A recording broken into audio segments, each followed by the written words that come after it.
There comes a quiet moment, often after 70, when you look around your life, not with judgment, not with panic, but with stillness, and ask yourself, why don't I feel as happy as I thought I would by now?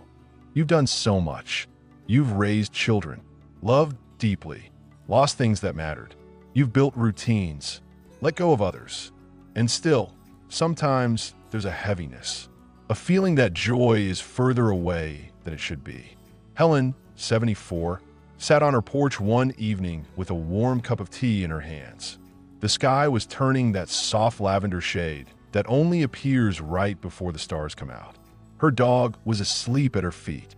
There was no noise, no ruse, no conflict. And yet, inside, she felt unsettled. Not sad exactly, just dulled, as if a blanket of quiet restlessness had settled over her shoulders and wouldn't lift. She couldn't figure out why. Nothing was wrong, but nothing felt entirely right either. That's when she heard a quote in a podcast that made her stop mid-sip. Happiness, after a certain age, isn't about what you chase. It's about what you choose to release. Those words sank in deep, because the truth is, after 70, happiness isn't about achieving more. It's about carrying less.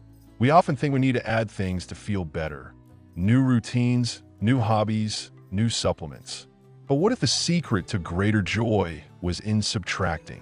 Not things you can buy, but invisible weights you've been holding onto for years. Beliefs, habits, people, patterns, guilt, regrets, fears. Today, we're going to talk about 8 things you can let go of, starting now, that may be quietly stealing your happiness. Some are obvious once we name them. Others are so deeply woven into daily life, we don't even notice how heavy they become. But one by one, we'll explore them together. And you might find that just removing one opens a little more space in your heart, your day, and your peace. Let's start with the first. It's the most subtle and the most dangerous. The quiet belief that your best days are behind you. Helen kept coming back to that feeling. It wasn't a loud sadness. It was something gentler, but more persistent, like a whisper in the back of her mind. A quiet suggestion that maybe the bright, exciting, joy-filled days were gone. She remembered being younger and thinking of retirement as freedom. She thought there would be dancing, travel, mornings that started slowly and evenings full of laughter. But now that she was actually here, in the season she dreamed of, it felt smaller. She looked around and thought, is this it? That's when she realized the problem wasn't her life. It was the story she had started telling herself. This is one of the heaviest things so many people carry after 70. The belief that their best days are behind them. It doesn't always sound dramatic. Sometimes it's hidden in little phrases like, I'm too old for that now. Those days are long gone. That part of life was for then, not now. And without realizing it, we start making our world smaller. We say no more often. We stop trying new things. We talk about the past more than we dream about the future. And we quietly start to expect less joy because we believe that the big joys already came and went. But what if that belief is just wrong? What if your best moments aren't about years or energy or opportunity? What if they're about perspective? Because here's the truth. Some of the richest, most meaningful, and deeply peaceful moments in life happen after 70. Not because things are faster, but because they're clearer. Not because you have more, but because you finally know what matters. That meal you shared with your daughter last week, that quiet morning when you sat with coffee and didn't check the time, that phone call with an old friend that lasted an hour, these are not leftovers from a fuller life. These are life. And when you stop looking back with the idea that nothing will ever feel that good again, you make space for the joy of now. Helen started doing something simple. Every morning, before checking the news or her phone, she asked herself, what small thing might make today feel good? Not big, not bold, just good. Some days it was sitting on the porch with a blanket and her favorite music. Other days it was texting someone first just to say hi, or cooking something new, even if it didn't turn out perfect. And with each small act, that whisper, your best days are behind you, got quieter. Because the truth is, joy doesn't retire. It just waits for you to believe in it again. And once you let go of that belief, You start to see beauty where you stopped looking. Now let's talk about another invisible weight. One that pretends to protect us, but actually keeps us isolated and guarded. Let's talk about resentment and what happens when you finally let it go. Joan hadn't spoken to her sister in 8 years. Not since that awful argument over their parents' estate. Not since the cold words, the slammed door, and the long silence that followed. Whenever someone brought up her sister's name, Joan would shrug and say, "It's better this way." And maybe she believed it. Or maybe it was easier to say that than admit how much it still hurt. Because deep down, something in her tightened every time she thought about it. A weight, a bitterness, a dull ache she couldn't quite explain. And the thing is, she wasn't angry anymore. Not exactly. She was tired. But that's the strange thing about resentment. It doesn't always feel like rage. Sometimes it feels like fatigue, like tension, like something quietly stealing your peace without ever raising its voice. You don't even realize it's there until one day you do. Joan found herself sitting alone in her kitchen one evening, staring at an old photo tucked in a drawer. It was a picture of her and her sister at a lake from years ago, both laughing, squinting at the sun, arms around each other like nothing could break them. She looked at that photo for a long time, and for the first time in years, she didn't feel stubborn. She felt sad, and that sadness told her the truth. She hadn't let go. She had just buried the pain deep enough to function. Resentment is heavy like that. It builds walls. It hardens soft places. It convinces us that holding on is strength, when in reality, it's the weight that keeps us from rising. We carry it because we think it protects us, but all it does is keep us tired. Here's the truth. Forgiveness isn't about saying what happened was okay. It's about saying you're okay now, even if they never apologize, never change, never return. It's not about reconciliation. It's about reclaiming the parts of yourself that were trapped in that pain. Joan didn't call her sister that night. She didn't write a letter. She just sat with that photo and whispered, "I'm done carrying this." And something in her shifted. It wasn't dramatic, but the next morning, she felt a little lighter. She played music while making breakfast. She smiled more when she talked to the mailman, and she noticed that her laugh came out easier. Because sometimes happiness doesn't arrive as a big new beginning. Sometimes it returns when you clear the space for it, by letting go of what no longer needs to be held. That's the quiet power of release. Now, let's turn to something even more common.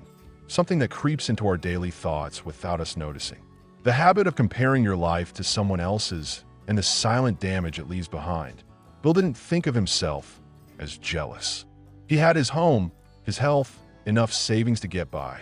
But every time he opened the Christmas cards his old friends still sent, something in him twisted.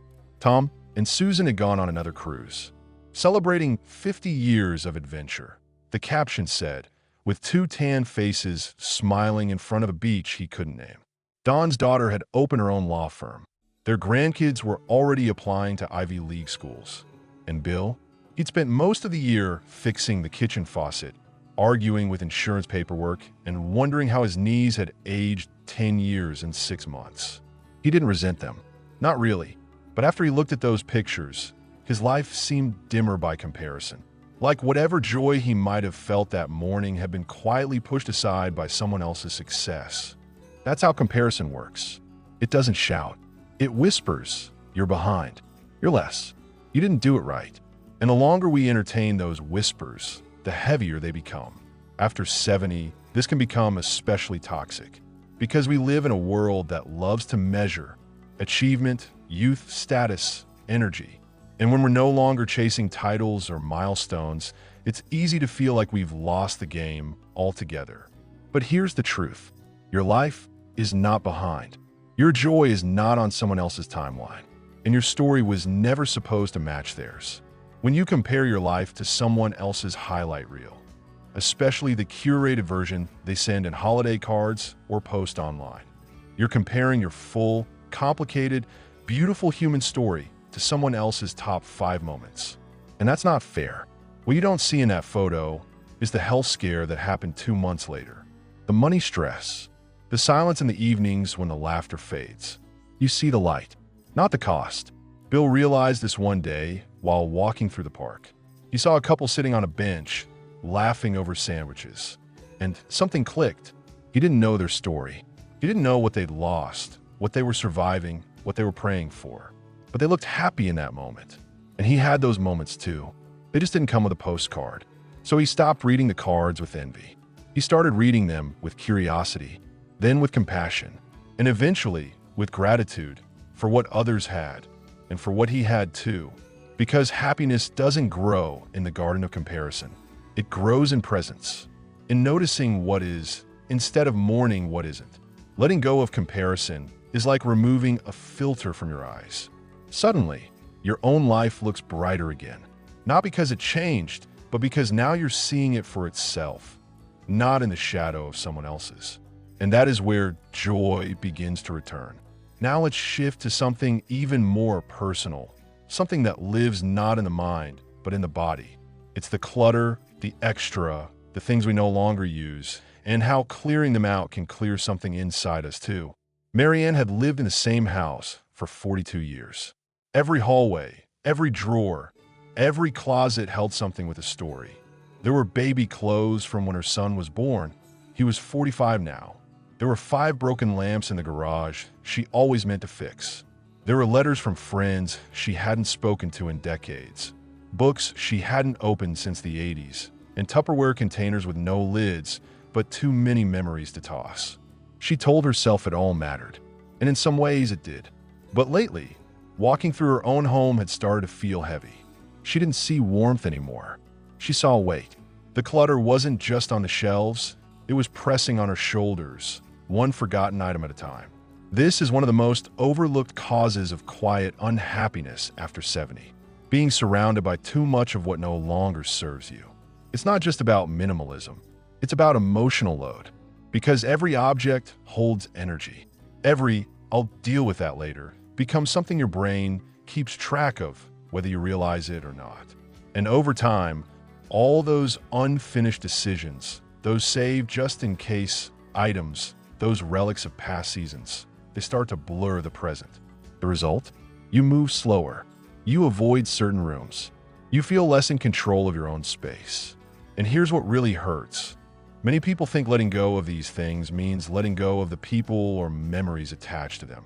But that's not true. You're not erasing history. You're making room for the next chapter of it.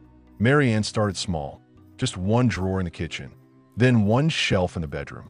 She gave herself permission to keep what still sparked something real, and to thank and release the rest. She didn't rush. She didn't follow a checklist.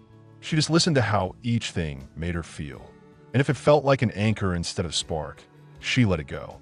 Little by little, her home changed. And more than that, she changed. There was light again, not just through the windows, but in her face. She moved easier, breathed deeper, slept better, because clearing space in your home often clears space in your heart too. And sometimes, happiness doesn't arrive as something new. It emerges when you finally let go of what's been standing in its way. Next, we'll talk about a weight that isn't in the attic or basement. It's something we carry in our posture, our language, our silence. The idea that we no longer matter, that we've become invisible. Let's talk about how letting go of that lie can change everything. Ever since Robert turned 72, he started noticing a strange shift. People interrupted him more. Waiters looked to his daughter when asking for the order. His doctor started speaking faster, explaining less. And at the grocery store, no one seemed to make eye contact anymore. It wasn't rude. Not exactly. It was something quieter, subtler, like the world had decided to blur his edges just enough to make him fade into the background. At first, he told himself it was just his imagination. Then one day, during a family dinner, he started to share a story, something funny that had happened during his morning walk. But halfway through, someone changed the subject, and no one came back to his story. That night, Robert lay awake thinking, have I stopped mattering? It's one of the most painful feelings we can carry with us, the sense that we've become invisible. It doesn't happen all at once. It builds over time, in the little moments where we feel overlooked, unheard, or quietly dismissed. And the most dangerous part? Eventually, we start believing it. We talk less, shrink ourselves, stop offering ideas. And we tell ourselves, maybe I should stay quiet. Maybe they don't need me like before. But the truth is, that belief is a lie. You have not lost your value. You have not expired. And you have every right to be seen, heard, and included. What often needs to be released is the quiet agreement we make with silence. The moment we decide to stop raising our hand, to stop offering our story, to stop reminding the world that we still have things to say. Letting go of that agreement is one of the most powerful things you can do for your happiness. Robert decided to change one thing. At the next family gathering, instead of waiting to be invited into the conversation, he claimed his space. He told a story from his childhood, spoke slowly, clearly, and when someone tried to change the subject, he smiled and gently said, "Let me finish. This part's important." And they listened, not because he forced it, but because he stepped back into his place. Since then, he started sending weekly texts to his grandchildren, short stories, quotes, even little jokes. He joined a local discussion group at the library. He started remembering that his presence matters. Because it does. You're not a background character in someone else's story. You're still writing your own. And your words, your experiences, your wisdom, they belong in the room. Happiness grows when we give ourselves permission to take up space again, to be visible, to be part of the conversation. And sometimes that starts with a single sentence. I'm still here, and I still have something to say. Now let's move to another silent burden. One we often carry with good intentions, but that slowly chips away at our peace. The need to keep everyone else comfortable, even at the cost of our own boundaries. Eleanor always said yes. She said yes when her neighbor asked for a ride. Again. She said yes when her niece wanted to host a birthday party at her house. She said yes when the church group needed volunteers, even though her knees were aching that week. And every time she said yes, she told herself it was the right thing to do. That helping made her useful. That saying no would be selfish. But lately, Eleanor had started to feel something else. Not resentment exactly, but a kind of quiet exhaustion. She felt stretched, worn, like her days no longer belonged to her. She was busy but not fulfilled. And when she finally had a moment to herself, she realized something hard. She hadn't asked herself what she wanted in a very long time. This is the hidden cost of always being the reliable one. When you've spent most of your life caring for others, children, parents, spouses, neighbors, it's easy to confuse being helpful with being worthy. But at some point, the need to be useful becomes a fear of not being needed. And that fear makes us say yes, even when our body, our energy, our soul is quietly begging for rest. The truth is, you don't have to earn your place in this world by overextending yourself. Not anymore. Your worth isn't tied to how often you say yes. Your value doesn't increase when you suffer in silence. Eleanor decided to try something different. The next time her neighbor asked for a ride, she paused. And instead of a quick yes, she said, "I'd love to help, but I need some rest today." She said it gently, kindly, but she meant it. And what surprised her most, the world didn't collapse. Her neighbor found another ride. Her niece booked a restaurant. And Eleanor, she stayed home, put on her favorite music, and sat on the porch with a book she'd been meaning to read for years. And for the first time in a long while, she felt at peace. Because when you stop trying to hold everything together for everyone else, you give yourself permission to finally breathe. Letting go of the need to please doesn't make you selfish. It makes you honest. It makes you whole. And happiness has a way of returning the moment you stop asking permission to care for yourself. Now let's talk about one last thing, a weight that's so subtle it hides inside how we talk about our bodies, our age, even our reflection in the mirror. It's the habit of criticizing yourself, and how letting go of that one pattern can soften everything. Linda stood in front of the mirror one morning and sighed. She didn't say it out loud, but the thought was automatic. I look tired, old, heavy, faded. She brushed her hair, pulled on a sweater, and moved on with her day. But that quiet criticism stayed with her. It followed her into the kitchen, into the grocery store, into every small decision. It shaped how she moved, how she smiled, how she showed up in the world. And the worst part? She'd been doing it for years, so long, it didn't even feel like cruelty anymore. It just felt like truth. That's the hidden danger of self-criticism. It doesn't scream, it echoes. And over time, it becomes the background noise of your life. It shows up when you catch your reflection and frown. When you talk about yourself with a laugh but a sting underneath. When you downplay your accomplishments. Apologize for your wrinkles. Call yourself slow, useless, too old to matter. And each time you say it, even in jest, your nervous system hears it. Your heart hears it. Your joy hears it. But here's the thing. You were never meant to carry that voice. That voice, it came from somewhere. Maybe from a parent who never praised you. A culture obsessed with youth. Or years of feeling invisible. But it doesn't belong to you anymore. What have you let go? Not because you suddenly see yourself as flawless, but because you finally choose to treat yourself like someone worth being kind to. Linda tried something different that day. Instead of criticizing her reflection, she paused and whispered, "You've made it through so much. I'm proud of you." It felt strange at first, then it felt true. She didn't become a different woman overnight, but something inside her softened. She began to notice what she liked about her face, the spark in her eyes, the kindness in her mouth. She started choosing clothes that made her feel alive, not just hidden. And little by little, the voice that once criticized her began to quiet down. That's the final burden to let go of. The belief that you must be hard on yourself to be worthy. You don't. You're allowed to speak to yourself gently, to admire your reflection, to move through the world without apology. And when you do, you give happiness a place to return to. Because joy does not live in perfection.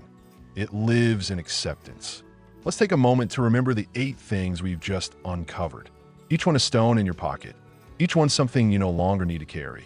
Letting go of the belief that your best days are behind you. Releasing the grip of resentment.